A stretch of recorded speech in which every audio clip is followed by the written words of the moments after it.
He had bought silence with billions, but on that rainy evening, silence was the one thing slowly killing him. If Ethan Moore had known that a single trembling hand and a spilled bottle of wine would expose the greatest lie of his life, and save his soul, he would have paid any price to stop time right there. But some moments are meant to break you before they rebuild you. The rain fell like liquid glass outside the Grand Moore mansion, turning the streets into rivers of light and reflection. Inside walls older than generations, Ethan Moore sat alone in his study, surrounded by gold-framed paintings, rare sculptures, and furniture that cost more than most people's homes. The fire crackled softly, but it brought no warmth. His phone buzzed constantly, calls from executives, investors, assistants, but he ignored them all. Wealth had given him everything the world admired, yet stripped him of the one thing he secretly craved, to be seen as human, not powerful. Ethan leaned against the window, staring at the city below as if it held answers it refused to give. Every light represented a life, a family, a story. He had thousands of employees, dozens of companies, and a mansion full of staff, yet no one truly knew him. They served him, praised him, feared him, but none of them cared. That was when Lena entered his world quietly, like a whisper no one noticed. She was the new maid, recently hired, moving through the mansion with soft steps and lowered eyes. No designer clothes. No ambition written on her face. Just a simple uniform, a gentle smile, and a humility that felt out of place among chandeliers and marble floors.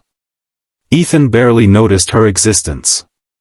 To him, she blended into the background, another worker fulfilling a role. But Lena noticed everything. She noticed how Ethan paused before speaking, as if weighing whether words were worth the effort.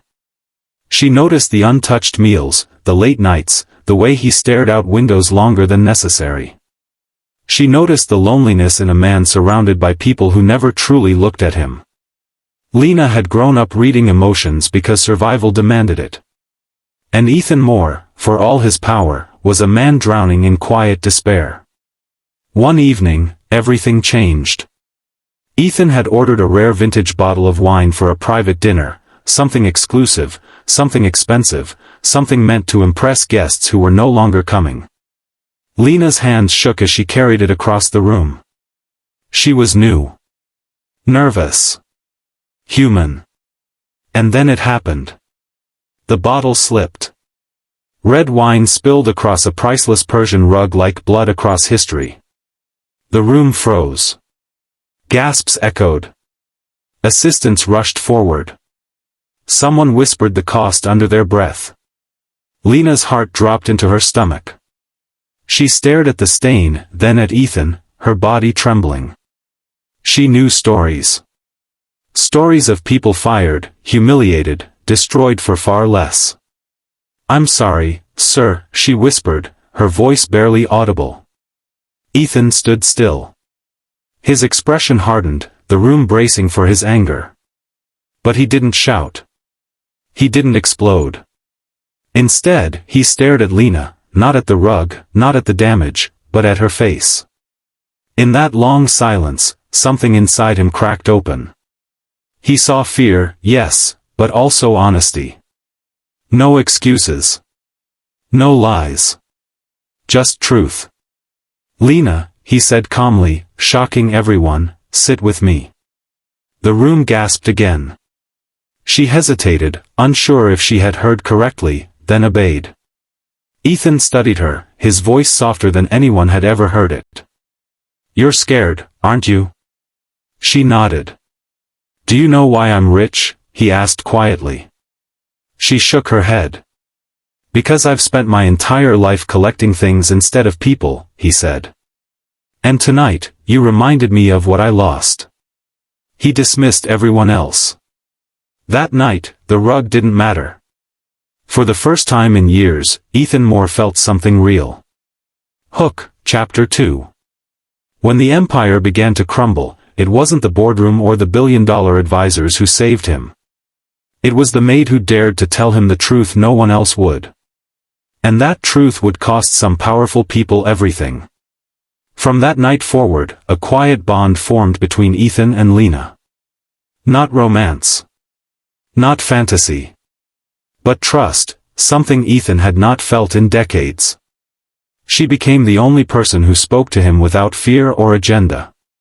He spoke to her about his regrets, the marriage he lost to ambition, the childhood he never had, the weight of expectations that never lifted no matter how high he climbed. Lena listened. She never interrupted. Never judged. She asked questions no one else dared to ask.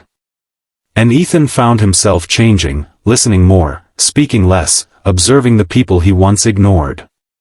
Then the storm hit. One of Ethan's largest companies was under investigation. Millions were disappearing. Accounts didn't match. Panic spread through the executive floors.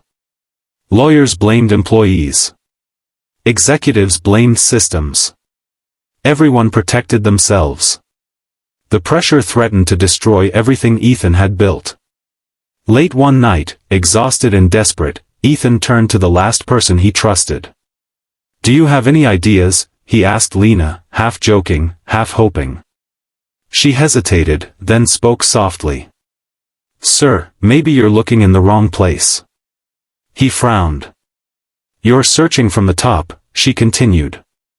"But the truth usually lives at the bottom. Who actually touches the work? Who sees the process every day?" Her words hit him harder than any financial report. The next day, Ethan did the unthinkable. He went undercover in his own company. No title. No power. No recognition. He listened. Observed. Asked questions. What he discovered shattered him. The fraud wasn't coming from struggling workers, it was coming from trusted executives he had relied on for years. The betrayal cut deep. But this time, Ethan didn't look away. The fraud was exposed. The culprits were arrested. The company was saved. The city called Ethan a genius. Headlines praised his leadership. But Ethan knew the truth. He owed everything to a maid who saw humanity before wealth. Lena was promoted, not as a reward, but as recognition. She became his advisor, his compass, his reminder of who he was becoming. And Ethan Moore, once untouchable and alone, finally understood what real wealth meant. Not money. Not power. But the courage to listen. The humility to learn. And the humanity to change. Sometimes, the people we overlook are the ones who save us.